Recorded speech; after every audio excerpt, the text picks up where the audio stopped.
Greetings all, and welcome to the 40th episode of TM Technical Movement. For today, we'll be looking at the Gust, Air Cutter, Air Slash, Hurricane, Bleakwind Storm, Aeroblast and Bounce attacks, and the Feather Dance, Roost and Mirrow Move techniques. Much as the name suggests, the Gust attack involves whipping up a strong gust of wind and using it to damage the opponent. Aside from directly attacking in battle, many young flying types begin with the ability to use their wings to whip a large gust of wind strong enough to actually damage others from the sheer force of the wind itself. These bursts of wind are only somewhat damaging by themselves and offer little in the way of true offense, but the fact that they can hit practically any target on a battlefield can make the Gust attack a great move to rely on when little else is available. Moreover, because of its usage of sheer wind force to deal damage, opponents during the first phase of Fly, Bounce, or Skydrop attack will actually receive double the amount of normal damage, as the strong burst can heavily batter their forms when they're in a highly vulnerable position. It might not be a real battle winner in most cases, but for a special attack, the Gust attack is the perfect move for young flying types that need to attack from afar, especially since it's affected by items like King's Rocks. Unless a strong burst of wind can be used to destabilize or otherwise destroy the attack before it makes contact, there is no way to directly counter or dodge the Gust attack. Strong armor can, however, help reduce or negate the damage dealt by this attack, but weak armor is unlikely to perform as well when the attack is at maximum power. The Gust attack can certainly be a bit of a problem for Pokémon that are flying up high in the sky, and can be annoying since it's normally impossible to avoid, but its overall damage potential is usually quite weak, and therefore should not be much of a concern to grounded Pokémon that have strong enough defenses to take the blow with little issue. In essence, the Air Cutter attack involves striking an opponent with razor-sharp bursts of concentrated air currents to inflict damage.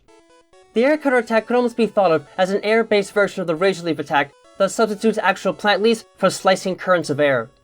The move can therefore be seen to operate similarly to a Razor Wind attack without the sheer number of projectiles to add to its power. The blades of razor-sharp air generated in this attack are usually created by the user by flapping its wings in a certain manner as to create turbulent packages of air that then fling off towards a predetermined target and slam into them with hide-slicing force. The sheer damage done by the attack might not be that impressive overall, but the fact that this move can hit multiple nearby opponents, only suffering a 25% drop in base power, is affected by items like King's Rocks, and it will instill a heightened pain response in anything it touches, and thus has a higher chance of scoring a critical hit, makes the otherwise weak move a deadly force that can inflict serious special damage against opponents not partially resistant to the effects of wind-based attacks, which might explain why it was installed as TM40 in Silphco's 9th generation line of TMs. Unless a strong burst of wind can be used to destabilize or otherwise destroy the attack before it makes contact, there is no way to directly counter the Air Cutter attack. If this is not an option, however, exceptionally agile Pokémon can still dodge the attack with enough room. Armor can also help reduce and negate the damage dealt by the attack. The Air Cutter attack is not specifically designed to be a major threat by itself, but with stronger, more direct moves backing it up in battle, it can easily prove to be a nuisance that only exceptional agility, strong armor, and protection of some sort against critical hits will be able to rectify properly in battle. Much as the name suggests, the Air Slash attack involves users striking the opponent with razor-sharp blades of air strong enough to split clouds. The Air Slash attack is effectively a modified form of the Air Cutter attack that trades many razor-sharp air currents for one large one.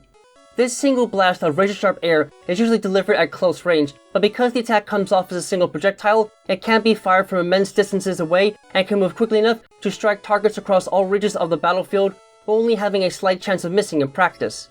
However, the transition from multiple projectiles to a single projectile does have its consequences. Although the attack is still affected by items like King's Rocks, it loses its heightened chance of scoring a critical hit since the attack is delivered as a single strike and now multiple strikes that can stack together. On the other hand, however, the sheer cutting force of the attack is far greater and is even capable of splitting a cloud in half.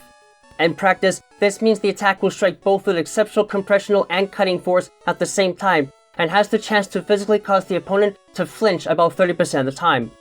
Combined with a relatively high damage potential, this makes the Air Slash attack a deadly weapon on any battlefield, and something more than worth worrying about without heavy armor for protection, helping to explain what's made into TM95 for Silphco's 8th generation line of TMs and TRs, as well as TM65 in the 9th generation line. Unless a strong burst of wind can be used to destabilize or otherwise destroy the attack before it makes contact, there is no way to directly counter the Air Slash attack. If this is not an option though, exceptionally agile Pokémon can still dodge the attack with enough room. Armor can also help reduce and negate the damage dealt by the attack. The Air Slash attack is a wicked move that can easily inflict massive amounts of special damage in a hurry, and is certainly not something that should be taken lightly. Evasive tactics, sturdy armor, and protection against flinching are therefore highly recommended to reduce the move's overall impact in battle as much as possible. As one might guess from its name, the Hurricane attack involves whipping up a massive hurricane-like cyclone to inflict damage on any ground-based and airborne opponent on the battlefield. The Hurricane attack can effectively be thought of as a superpowered variation of the basic Gust attack that replaces a strong gust of air with a massive blast capable of generating hurricane force winds in an instant. The move itself is initiated when the user instantly releases a burst of hot air, cold air, and a bit of wind upwards and around their body before combining them together to initiate the formation of a cyclone. Instead of simply letting the cyclone go after formation, however, the user continues to feed it with more energy until it eventually builds into a devastating vortex that, after being released, will quickly move over and up in the direction of a predetermined target. The attack takes a significant amount of time to prepare on a normal day, so the chances of it hitting are still low enough to make it a difficult move to properly pull off. If it does manage to hit, however, it will strike the opponent even if they are in the middle of a fly, bounce, or sky drop attack, and will subsequently deal twice as much damage as normal in striking them in such a vulnerable state, and will strike with enough force to daze and even confuse them about 30% of the time. What can make the attack both truly useless and utterly devastating, however, is the weather. If it is particularly sunny out, it will take much longer for the Hurricane attack to be built up to damaging levels, and its accuracy rate will effectively drop to 50%. If, however, it is raining out, there will be so much available fuel for the attack in the air already that it will take almost no time at all to prepare, and will effectively have a 100% accuracy rate.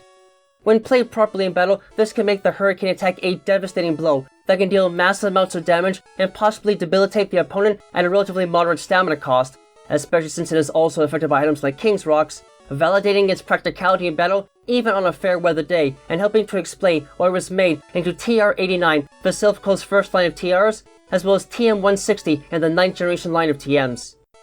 Due to the immense cyclonic forces present in a Hurricane attack, little more than another equally strong or stronger Hurricane attack can destabilize or otherwise destroy it. If this is not an option, however, even relatively agile Pokémon should be able to still dodge the attack with enough room. Strong armor in general can also help reduce and negate the damage dealt by the attack, but weaker armor is unlikely to perform as well without sustaining critical damage or failing altogether. The chances of the Hurricane attack being anything more than a swing and a miss in many cases are low enough to make it less than a true concern, but if the weather suddenly changes in the opposition's favor, strong defenses, protection against confusion, and especially evasive tactics may be the only thing capable of protecting your Pokémon from taking critical damage. Considered to be the signature attack of Tornadus, the Bleakwind Storm attack involves the user generating a massive cyclone of freezing air around a target in order to inflict damage. The members of the group of legendary Pokémon known as the Forces of Nature are powerful beings of the air, with strong ties to legends of Jin, the four symbols of Chinese mythology, and other spiritual beings, and they are all alike in that they are able to use the power of wind, as well as their own specialty attributes, to inflict noble damage on others and change the course of a battle in an instant. In the case of Tornadus, their power is rarely displayed as part of their Bleakwind Storm attack, which indeed involves them generating and entrapping an opponent in a terrible cyclone of frigid air. The attack itself takes some time to generate even from the immense extrasensory control that these creatures have over the wind, and is thus not very accurate compared to other wind-based attacks, but the move itself is strong enough to cause both the bodies and minds of those caught in it to tremble against the harsh cold of the winds used in the move. Aside from making the attack fairly powerful on its own, the freezing winds used in it also have a 30% chance of chilling the target and lowering their speed, making it much harder for them to fight back and strike in retaliation before another attack comes their way. This attack is made even more dangerous by the fact that it is still affected by held items like King's Rocks and, much like the Hurricane attack, will normally never miss in rainy weather, and in turn is seen as one of the most dangerous weapons a flying-type Pokémon could ever get access to in a drawn-out fight. Due to the immense cyclonic forces present in the Bleakwind Storm attack, little more than another equally strong or stronger wind-based attack can destabilize or otherwise destroy it. If this is not an option though, fairly agile Pokémon can still dodge the attack with enough room. Strong armor in general can also help reduce and negate the damage dealt by the attack, but weaker armor is unlikely to perform as well without sustaining critical damage or failing altogether. The Bleakwind Storm attack is a move rare enough that most will never have to worry about facing it themselves, but for those that are pitted up against a Tornadus with access to this move, only strong armor is going to have much of a chance at dealing with it, as well as an emphasis on mobility in order to ignore the debilitating effects of the move's secondary effect as much as possible. Considered to be the signature attack of Lugia, the Aeroblast attack involves firing a massive vortex of air in the form of a concentrated beam. Lugia are well known for their ability to generate tremendous storms and huge bursts of wind simply by flapping their broad paddle-shaped wings, and over time, Lugia have become so well adapted to this ability that they have learned to channel it into a devastating weapon now referred to as the Aeroblast attack. The Aeroblast is basically generated by releasing a stream of super cooled and superheated air at the same time which, when they interact with the addition of a strong gust of wind, generates a vicious horizontal cyclone that rips through the air and slams into an opponent at full force. The sheer impact from this blow is enough to cause considerable special damage, but what makes the move interesting is that the cyclonic nature of the attack generates an intense tearing force the moment it hits, which in turn causes an increased pain response in the target and increases the chances of the attack scoring a critical hit. The fact that the move is only known by Lugia makes its usage all but impossible for the average trainer, but for those lucky enough to ever encounter one of these legendary beasts in battle, it's certainly a powerful move to watch out for at all times, especially since it is believed to be affected by items like King's Rocks. While most wind-based attacks can be diffused or negated by equally strong or stronger gusts of wind, the horizontal nature of the Aeroblast attack prevents such tactics from working. If needed though, exceptionally agile Pokémon can still dodge the attack with enough room. Strong armor in general can help reduce or negate the damage dealt by the attack, but weaker armor is unlikely to perform as well without sustaining critical damage or failing altogether. The chances of ever seeing this move in battle are beyond rare, but if the opponent somehow has a Lugia on their team, evasive tactics of the highest grade, in conjunction with strong defenses and protection against critical hits, are recommended for avoiding the exceptional damage this move is capable of inflicting. Much as the name suggests, the bounce attack involves the user bouncing up very high before forcefully crashing down on an opponent from above. The bounce attack is effectively considered to be the hallmark attack of Pokémon that can otherwise leap to astounding heights and land forcefully on the ground without actually hurting themselves in the process. As such, the bounce attack itself consists of two separate phases. During the first phase, the user leaps or otherwise bounces high into the air far above the opposition. While in the air, the user is generally invulnerable to damage from most attacks, though they are still susceptible to damage from Gust, Twister, Hurricane, Thunder, Sky Uppercut, and Thousand Arrows attacks, and will receive twice the normal amount of damage from them, and will be knocked down to the ground if hit by a smackdown attack. In the second phase though, the user lands harshly on the opponent, using the full weight of its body to press down on them and inflict damage. Although the attack technically has no real type specifications, because of its need for noticeable airspace to be used properly, the bounce attack is considered to be a flying type attack. It is also noted that as a result of the harsh impact, the attack has a chance of temporarily overloading the target's pain receptors and sending its body into system shock, effectively inflicting paralysis on them about 30% of the time. This alone can make the otherwise inaccurate and stamina-costly attack a major boon in battle, and can certainly make opponents unaware of the attack's special qualities wish that they had moved around or possibly attacked a bit sooner, which might explain why it was made into TM52 for Silph Coat's 8th generation line of TMs and TRs before it was discontinued in the 9th generation line. Since an opponent must utilize his entire body to deliver a bounce attack, attacking them before impact can help reduce negated damage dealt by this attack. If this is not an option, however, fairly agile Pokémon should still be able to dodge the attack with enough room. Strong armor in general can also help reduce or negate the damage dealt by the attack, but weaker armor is unlikely to perform as well without sustaining critical damage or failing altogether. The bounce attack is a powerful move that will likely get quite a bit of use among the Pokémon that are able to learn it, but the fact that it is fairly inaccurate and only truly dangerous to those unable to get out of its way can certainly be taken advantage of, and should be if countering the move is ever a necessity alongside the few attacks that can hit an opponent while the move is active. Those strong defenses and protection against paralysis are nonetheless highly advised. In effect, the Feather Dance technique involves covering the opponent with a mass of fluffy down that suppresses their physical blows and makes it more difficult for them to deal physical damage. The Feather Dance technique is a bizarre but effective move that certain bird Pokémon families have managed to develop as a way of covering for the otherwise mediocre or poor defenses. Those that can use the move generally possess very soft fluffy down that keeps them warm and that is easily regenerated if lost. By releasing this down in massive clumps and practically drawing the opposition in the soft material, the use of a Feather Dance technique effectively creates a barrier between them and the opponent's physical attacks. Whenever the opponent attempts to attack them directly in battle with the physical move, the mass of the down covering their bodies suppresses the blow and disperses a large portion of the kinetic energy associated with the attack. In practice, this has the basic effect of sharply lowering the opponent's attack stat about twice as much as normal. This may not be so useful when placed against strong special attackers, but considering most bird Pokémon are preyed upon by physical attackers anyways, this move can nonetheless prove to be a life-saving technique that can seriously wreck a physical specialist's plans in battle, which might explain why it was converted into TM216 for Silph Coat's 9th generation line of TMs.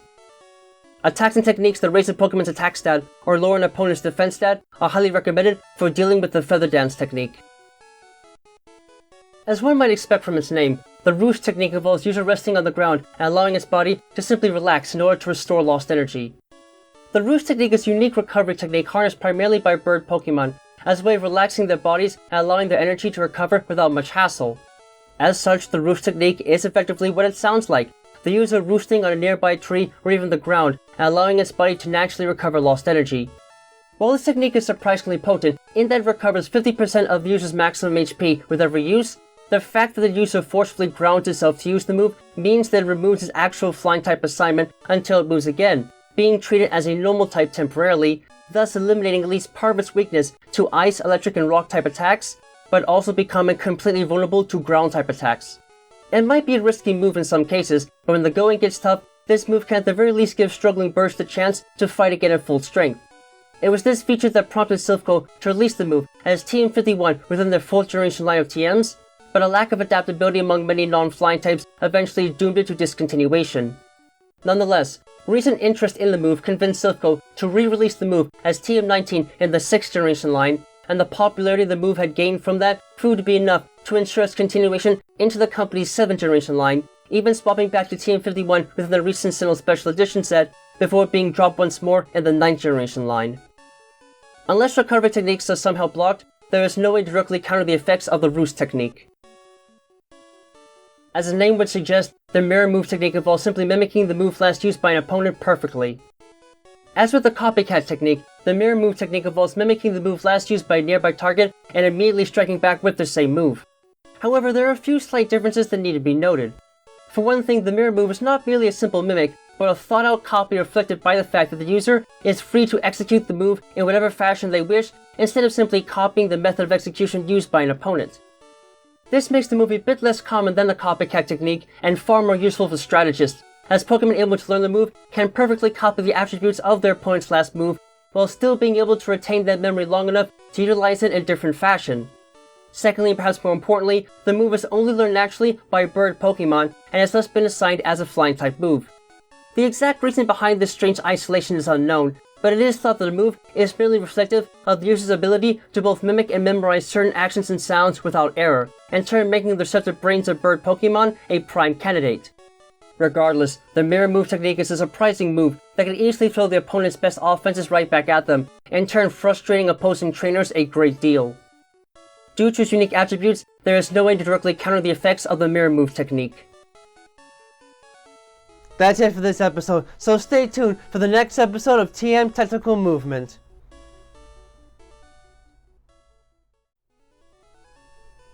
Thank you all for watching this video. It is a great pleasure to share with you all the fruits of my research and all the positives it gives to understanding the wonderful creatures we call Pokemon and how their powers and behaviors function in their world.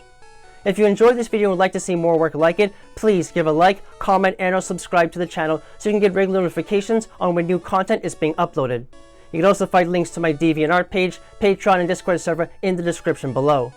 Please, join me on this road to seeing what the world of Pokemon has to share with us, and the many mysteries and wonders that keep us all coming back for more.